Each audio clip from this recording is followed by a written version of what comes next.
Bueno, vamos a seguir con,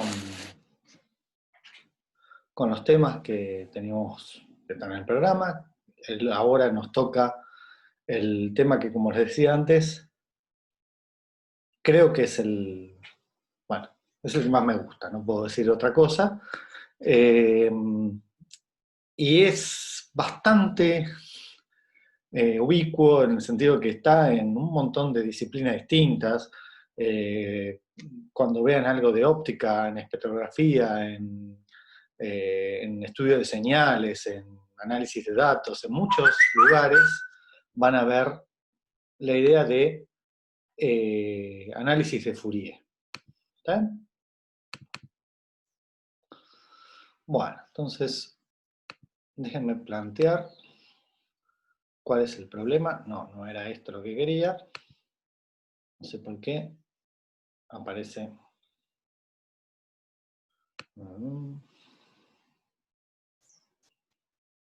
Bueno, entonces vamos a Fourier.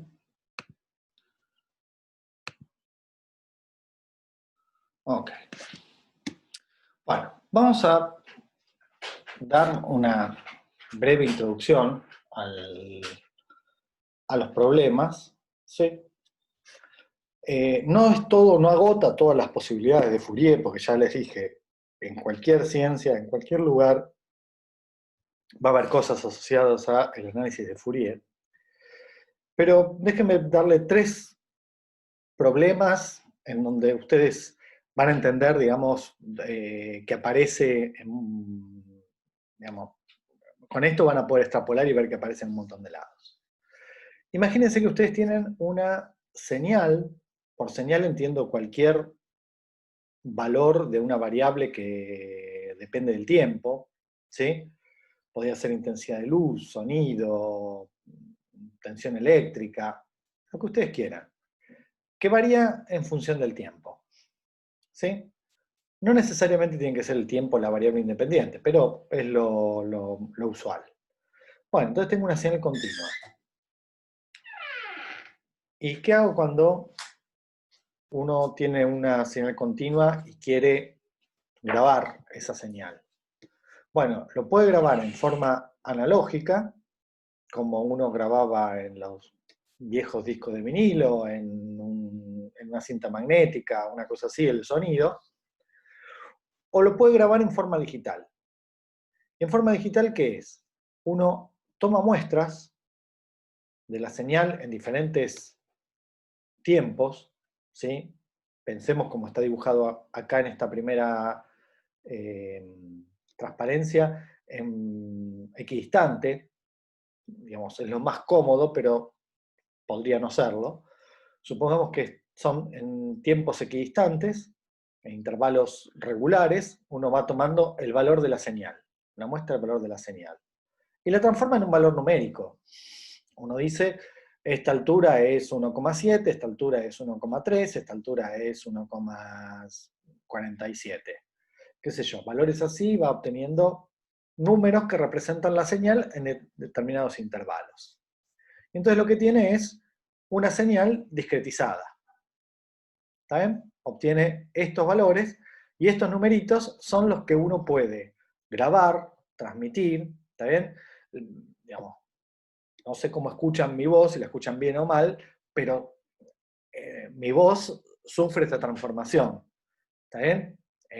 Se transforma en manera digital, se transmite digitalmente como una lista de números del otro lado y la computadora o el dispositivo de ustedes lo transforma de nuevo en una señal acústica. ¿Está bien? Entonces, esto está siendo transmitido de esta manera, en donde uno discretiza, o sea, muestrea, transmite la señal en forma digital y después la reconstruye. Es decir, acá es un primer proceso y después está el proceso inverso. Uno tiene la señal digital, que son numeritos que reflejan estas alturas, o algo parecido a eso, no tiene por qué ser exactamente así. Y uno, desde el otro lado del dispositivo, tiene algo que reproduce y vuelve a ser una señal acústica que podemos oír. ¿Está bien? Bueno, la otra posibilidad, acá entonces está el muestreo y discretización. La reconstrucción, que es el proceso inverso. O miren este problema. Imagínense que esto fuera una señal. Ustedes tienen que medir, que tienen que transmitir, lo que sea. Y esta señal, en el proceso de adquisición de estos datos, de esta señal, o en la transmisión, en algún lado, se convierte en una señal con ruido. ¿Saben? Es imposible, en la vida real, no obtener una señal de cualquier tipo sin algún ruido inherente al aparato de observación o de transmisión de la señal. ¿Saben? Entonces uno va a obtener algo parecido a eso. Entonces, del otro lado, si alguien recibe esto, como por ejemplo en algunas comunicaciones telefónicas, uno obtiene un montón de ruido que impiden la reconstrucción correcta de la señal. Bueno, parte de la utilidad de Fourier tiene que ver con el filtrado. Yo tengo una señal que tiene ciertas características en términos de Fourier y un ruido que tiene otras distintas, con lo cual voy a poder hacer una separación y esto es real, después cuando lleguemos vamos a mirarlo. Uno puede decir, con Fourier yo podría a esta señal que le sumé un ruido aleatorio, producto de mi... Uf,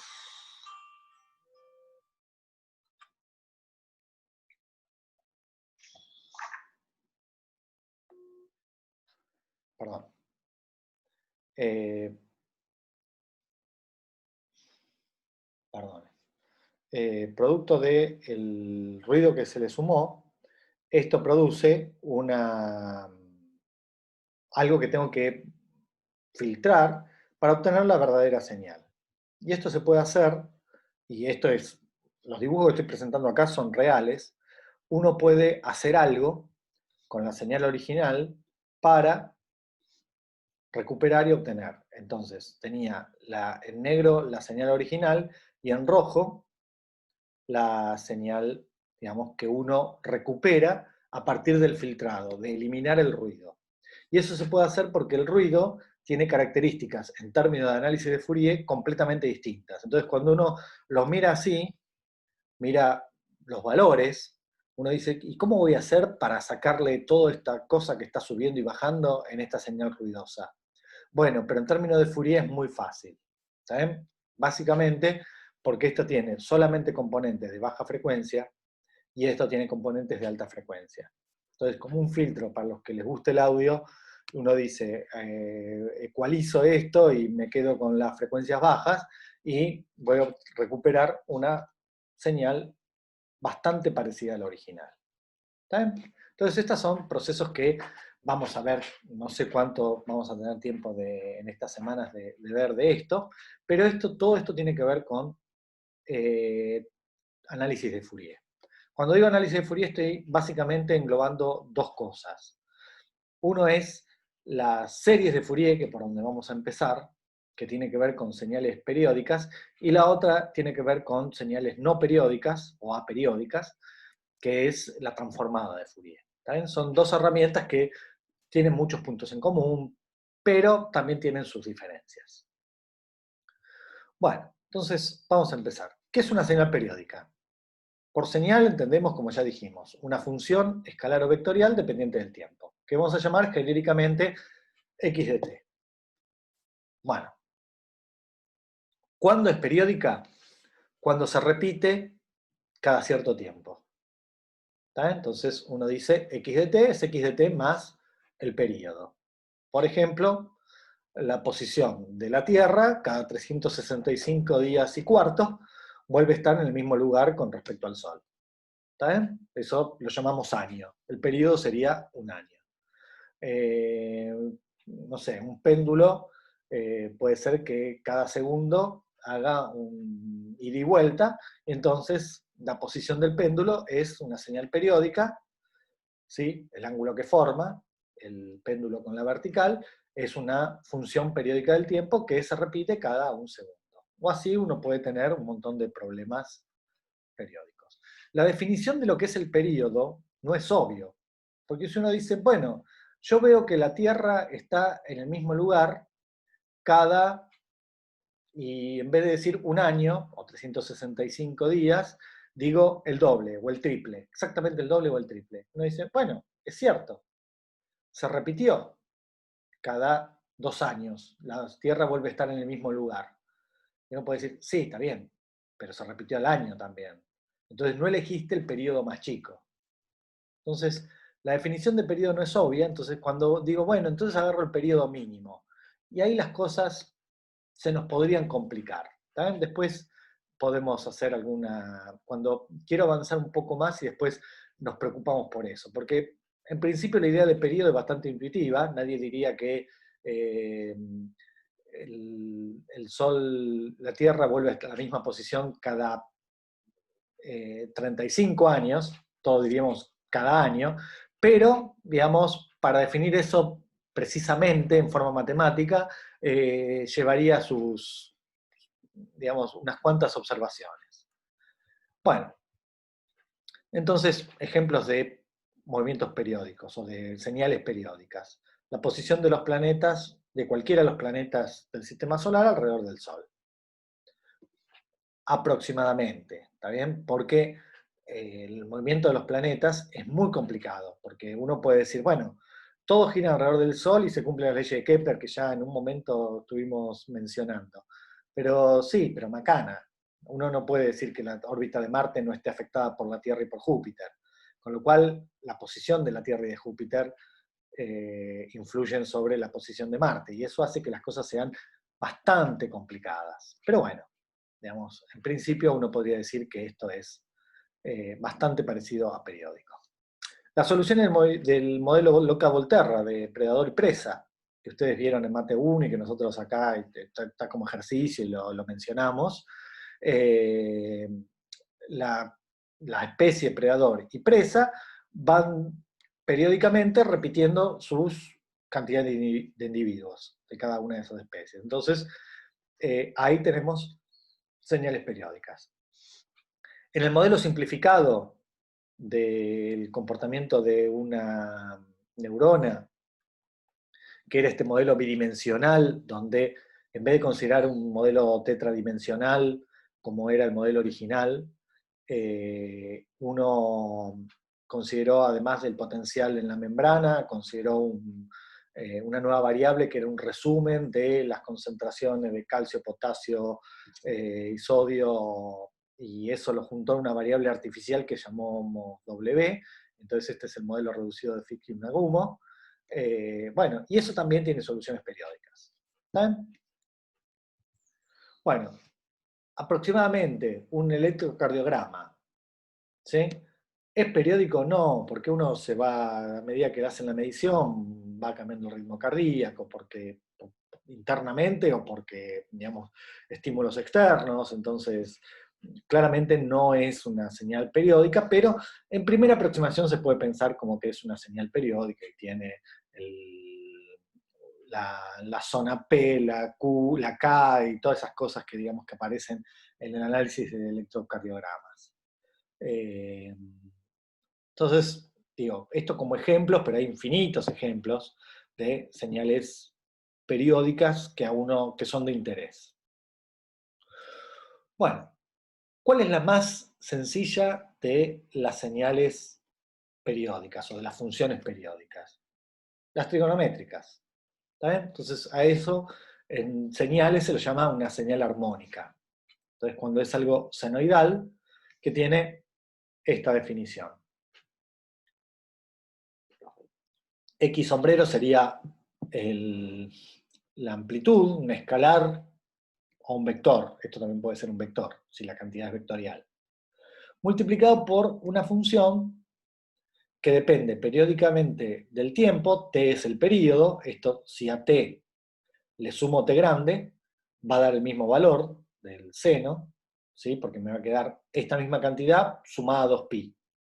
Con lo cual, esto es periódica de periodo t, T grande, que lo puedo reescribir así, 2pi nu por T más phi, o omega por T más phi. Todas estas cosas tienen nombre, ¿sí?, que vamos a definir acá. Esto es la amplitud. Profe, Sí, una pregunta, ¿senoidal y armónica es lo mismo? sí, Ah, ok, gracias. sí, sí. Cuando es uno senoidal en matemática dice que esto es una función senoidal. Ahora, en términos de señales, uno dice que es una señal armónica. Cuando es un tono puro, por ejemplo, el de un diapasón, o aproximadamente el de un diapasón, donde uno quiere una señal que sea senoidal, que es horrible de escuchar, pero digamos, sin, cuando uno no tiene armónicos superiores, que eso después vamos a estudiar, la señal queda horrible de escuchar, pero digamos, eso sería una señal armónica. Bueno, X sombrero sería la amplitud, ahora lo vamos a ver en un gráfico que representa todas estas cosas, pero sospecho que alguna vez vieron esto. T sería el período, phi es la fase, ¿sí? Porque esto puede que, si esto no tuviera, si la fase fuera 0, cuando t vale 0, esto tiene que empezar en 0. Esto tiene que ver, la fase tiene que ver con qué tiempo considero tiempo 0. ¿Está bien? Entonces, depende cuando prenda mi cronómetro, la fase puede ser una cosa o la otra, cuando empiezo mi experimento. Así que la fase es algo que tiene asociado con qué estoy considerando t igual a 0. Bueno, nu, acá vemos si esto es igual a esto porque nu es 1 sobre t, 1 sobre t grande. Y eso es lo que se llama la frecuencia. ¿Sí? Y 2pi y omega es claramente 2pi por nu, ¿está bien? O 2pi sobre t, que es lo mismo, es lo que se llama la frecuencia angular. Esperen que acá, si me olvidé alguna pregunta. Si son como los osciladores. Ojo con péndulos. Péndulos para pequeña amplitud se puede pensar que son armónicos, ¿sí?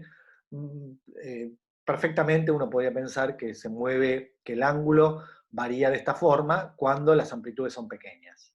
Cuando la amplitud es grande, el péndulo no es así. Pero sí, por ejemplo, algo que oscila de esta manera, senoidalmente, es una masa con resorte. ¿Sí? Si uno estira, tiene una masa colgada, una pesita colgada de un resorte y lo tira para abajo y entonces va a ir de arriba para abajo oscilando, eso se puede pensar que es bastante parecido a una oscilación, la altura va a oscilar senoidalmente. Bueno, en física aparece un montón de oscilaciones armónicas, ¿sí? La luz de un determinado color, ¿sí? No la luz blanca, que es una mezcla, pero la luz, digamos, roja, pura, es una oscilación electromagnética, o sea, la cantidad acá es un campo eléctrico que está oscilando, y oscila un color puro, es puro cuando tiene una sola frecuencia de oscilación. ¿Está? La frecuencia en luz está asociada al color. Bueno, entonces esto sería la frecuencia, que sería 1 sobre segundo, la unidad de frecuencia, ¿no? Porque t se mide en segundos, 1 sobre t es 1 sobre segundo, es lo que se llama el hertz. Entonces, cuando ustedes miran el clock de su máquina y dice no sé cuántos gigahertz, bueno, un gigahertz es 10 a la 9 hertz, es decir, 1000 millones de oscilaciones por segundo. ¿Está bien? Es la que hace el clock de la máquina, si fuera un gigahertz. Bueno, y acá está gráficamente qué es lo que estamos mirando. ¿Está bien? La oscilación es senoidal, X sombrero es la altura máxima, T es el tiempo que tarda en repetirse, digamos, si voy de máximo a máximo, por tener claro, ¿no? De que se vuelve a repetir, bueno, este es el periodo. ¿Está bien? Y phi sería esta diferencia del ángulo. ¿Está bien? Cuando pongo t igual a 0 me queda seno de phi. Entonces quiere decir que phi es la distancia que da del primer cero que está a la izquierda hasta el valor del seno que corresponda. ¿Está bien? Entonces phi está dado con ese desplazamiento de la onda senoidal hacia la izquierda. ¿Está bien? Recordemos que cuando uno le sumaba a una función, le sumaba una constante a la variable, eso hacía que el gráfico se corriera a la izquierda. ¿Está bien? Entonces acá se corrió el gráfico phi a la izquierda. Bueno, entonces estos son gráficamente lo que quiere decir las ondas senoidales o armónicas. Bueno, todas las señales que, o sea, y esto es Fourier y es una cosa que para ahora nos resulta natural, pero fue una controversia grandísima.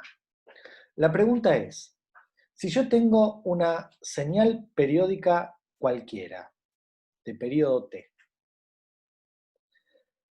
¿la puedo representar como suma de armónicas?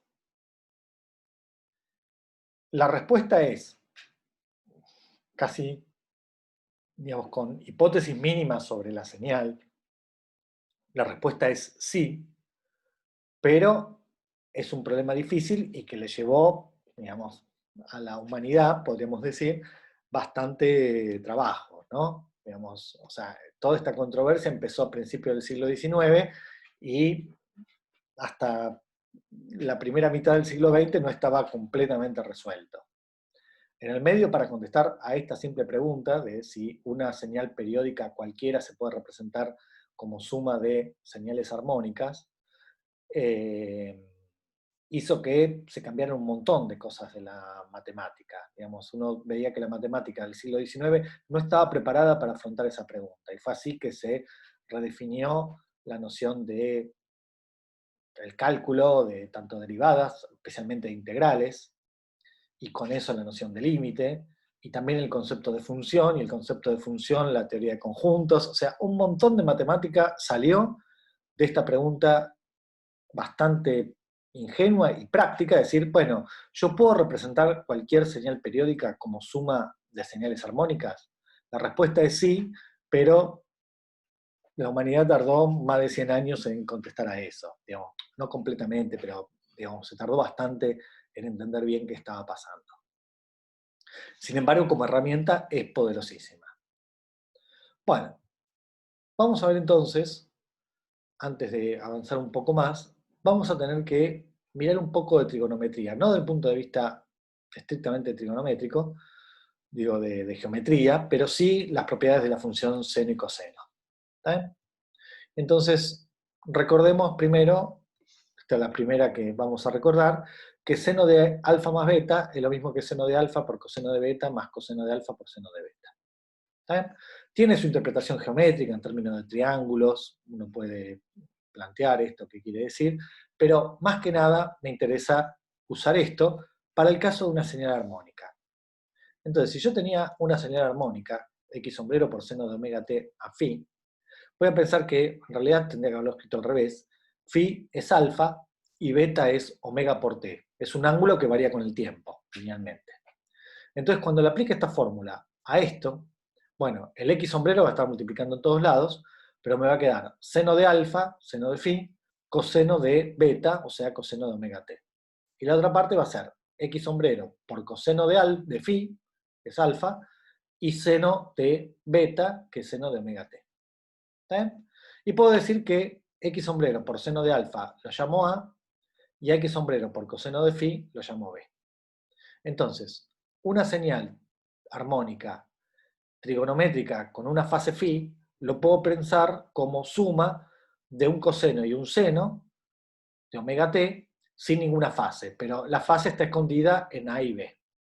¿Está bien? A va a ser x sombrero por seno de phi y B va a ser x sombrero por coseno de phi. Entonces puedo eliminar la fase a costa de complicar la función. En vez de tener seno de omega t más phi, tengo A por coseno de omega t más B por coseno de omega t. ¿Está bien?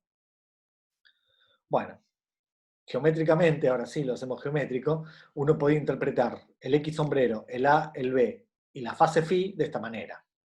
Si uno hace esta hipotenusa por seno de phi, obtiene A. Pero si hace por coseno de phi, obtiene B.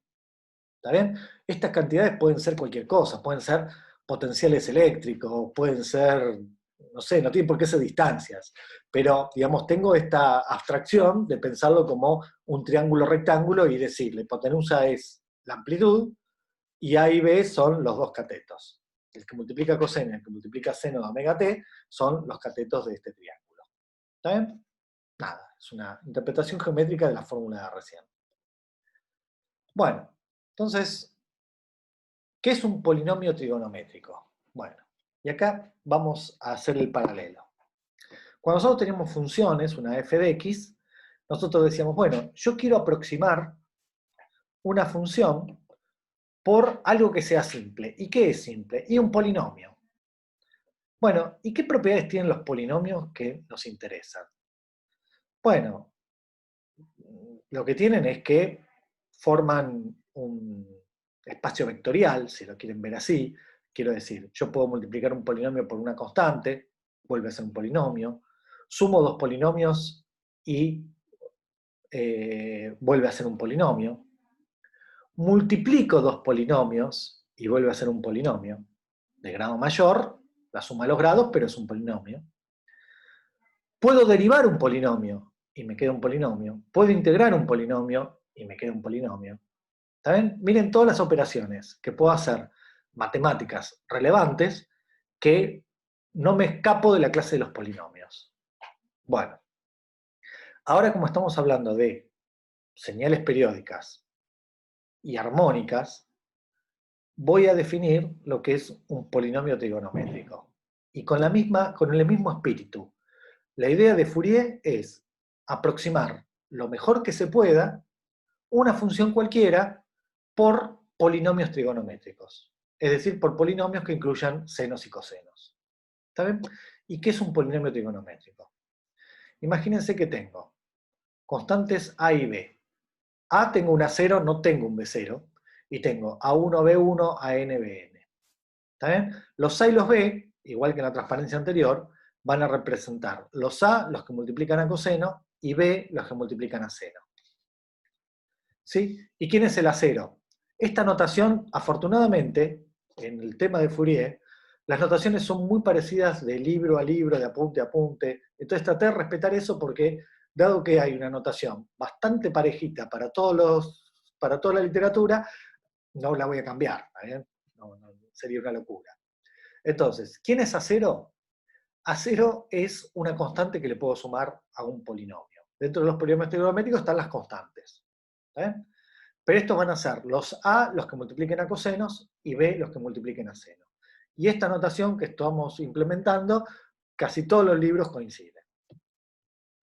Bueno, entonces si lo miramos, es una suma, el xt es un polinomio trigonométrico si se escribe como una suma de una constante más constantes que multiplican a cosenos de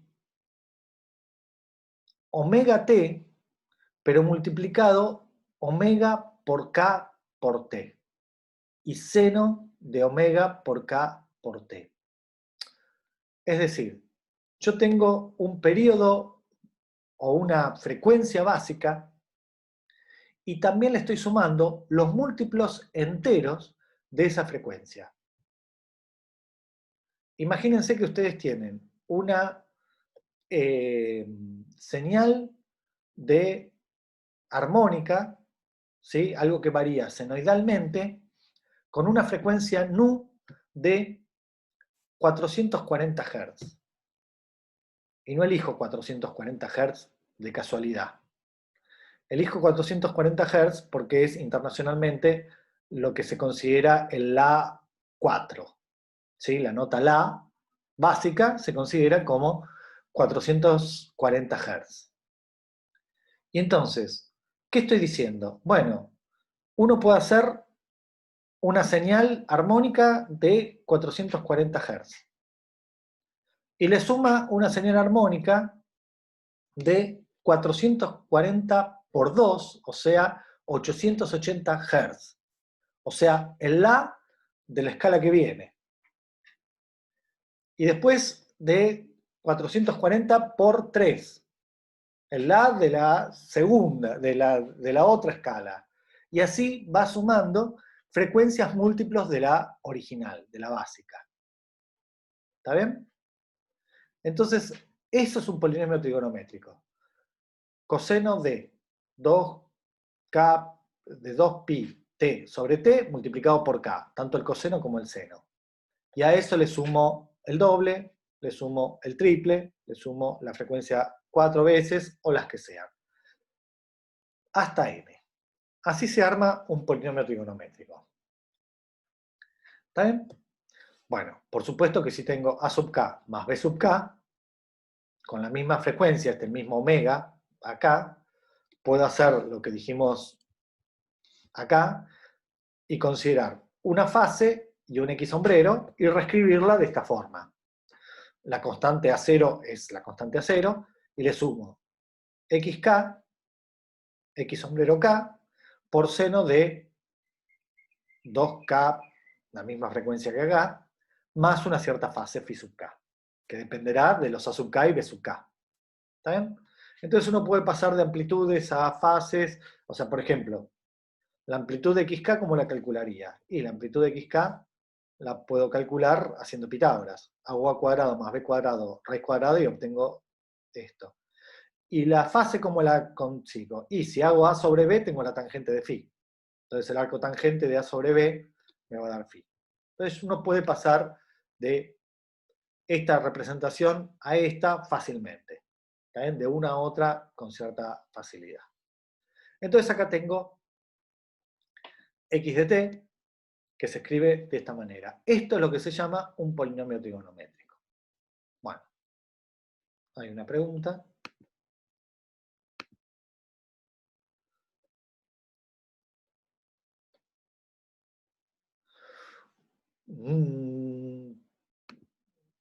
T no es constante. Esta función depende de t y depende de t de esta forma. Entonces t va variando por, digamos, todos los reales. ¿Sí? Son funciones de t. Entonces acá escribo esta función de t como suma de estas funciones de t, que cada una es un seno. Pensemos, por ejemplo,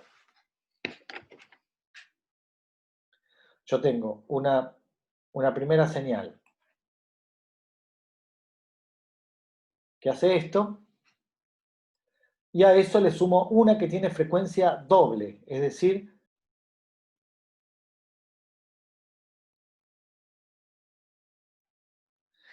esperen que tengo, no sé por qué tengo la cámara al revés. Ahí está. Y entonces sumo estas dos y me va a quedar una cosa, qué sé yo, que me va a quedar.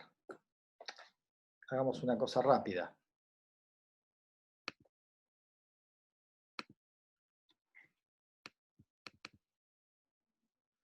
Bueno, esto no me interesa. Imagínense que yo digo x1 de t es 2 por seno de, no sé, 2 pi t. ¿Sí? Y después digo x2 de t es algo similar,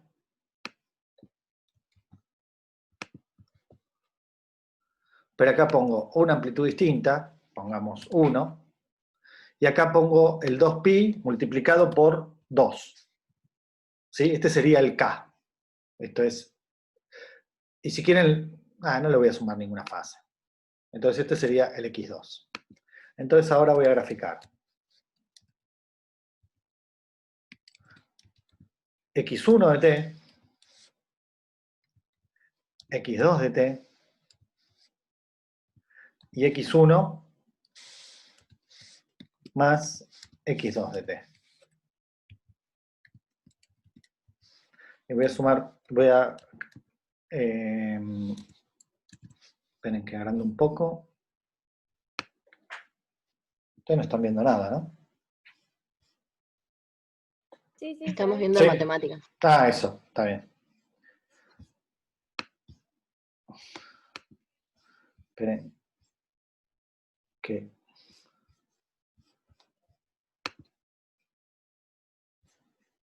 A ver, que quiero agrandarlo un poco.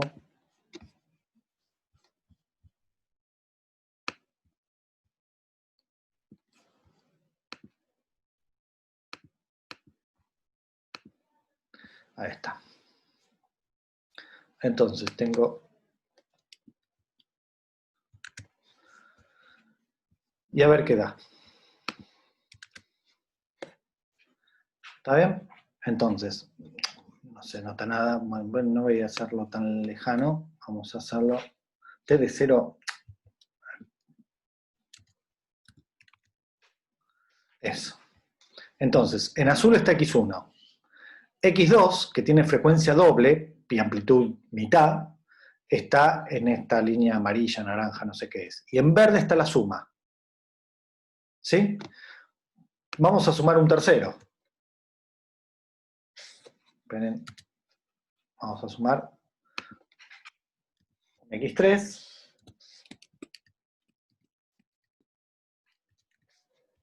Que sea, qué sé yo, frecuencia, vamos a poner 0,7. Le voy a cambiar el signo, restando. Y aquí voy a poner seno de 2pi, pero ahora por 3. ¿Ven? Las frecuencias son, vamos a poner el 1 acá, así se nota bien.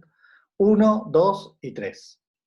Y ahora acá voy a poner, bueno, vamos a graficar, aunque se va a hacer un enchastre, después vemos, vamos a limpiarlo un poco, x3. Y ahora voy a poner acá la suma de los 3 armónicos. ¿Por qué armónicos? Porque son senoidales. Es que no corrí x3. Eso fue lo que le pasó. Entonces acá, fíjense, voy a graficar por otro lado.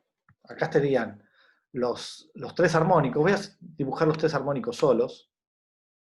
Y acá serían los 3 armónicos. Esta es la de amplitud 2 y frecuencia 1. En amarillo estaría la de amplitud 1 y frecuencia 2. Y en verde estaría la de frecuencia 3 y amplitud menos 0,7, por eso empieza para abajo. Y ahora, por otro lado, voy a graficar la suma de los 3.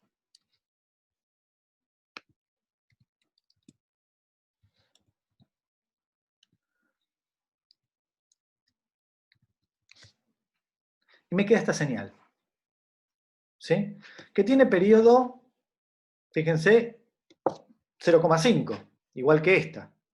O sea, cuando llegué a 0,5 se repite. Esta se repite antes, en 0,25 ya se está repitiendo. Perdón, en 1, dije mal. La azul tiene periodo 1. La amarilla tiene periodo 0,5, con lo cual en 1 también se vuelve a repetir. La verde tiene periodo 1/3, con lo cual después de 3 periodos llego a 1 y vuelve a repetirse. ¿Está bien?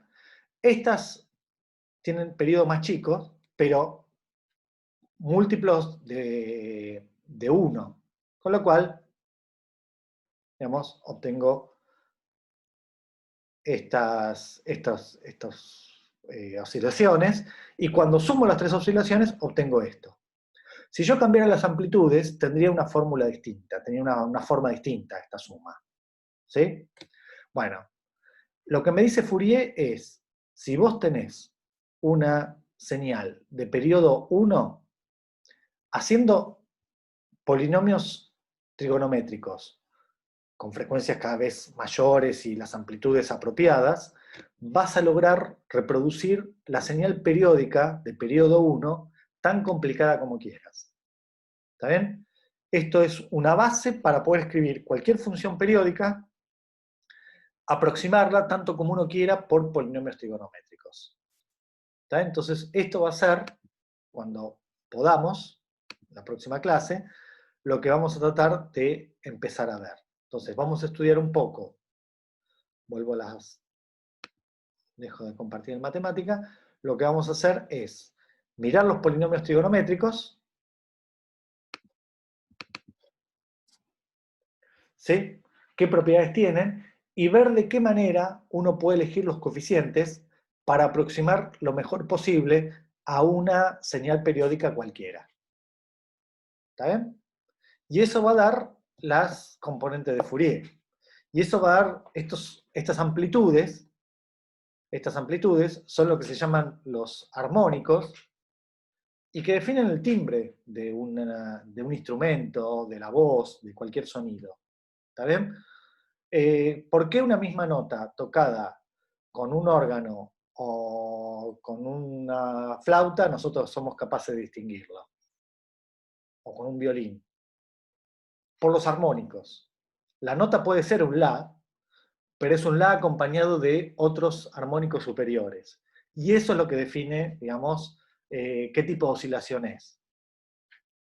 Y en un libro que después les dejo las referencias, un libro, hay un físico argentino que hace muchos años que está en Alaska, que posiblemente tiene varios libros de Udeva, que se llama Juan Roederer. Y tiene un libro, por ahí no tan conocido, que es sobre acústica, pero desde el punto de vista físico y desde el punto de vista biológico, del oído humano. Y en ese libro, lo que él, digamos, no debe ser investigación de él, pero digamos, lo que él menciona, que el oído tiene un analizador de Fourier. Nosotros entendemos los sonidos porque yo no entendí mucho de la parte, digamos, más médica, pero hay unos pelitos que oscilan a determinada frecuencia y solamente a esa frecuencia, y eso genera las señales eléctricas al cerebro que interpreta eso como un sonido. ¿Está bien? Entonces, se hace descomposición, análisis de Fourier en el oído para entender, digamos, para decodificar los sonidos. ¿Está? Eso, la verdad que es interesantísimo. El libro es difícil de leer porque tiene una parte física que uno, digamos, qué sé yo, podría sentirme más cómodo, pero cuando llega la parte médica, ya ahí, más biológica, ya me pierdo. Pero bueno, eso es lo que vamos a hacer la próxima clase. No eso, sino la idea de análisis de Fourier. ¿Está bien? Bueno, chicos, paremos por acá. Al menos paro de grabar. Si tienen alguna pregunta, no paré de grabar, paré de compartir.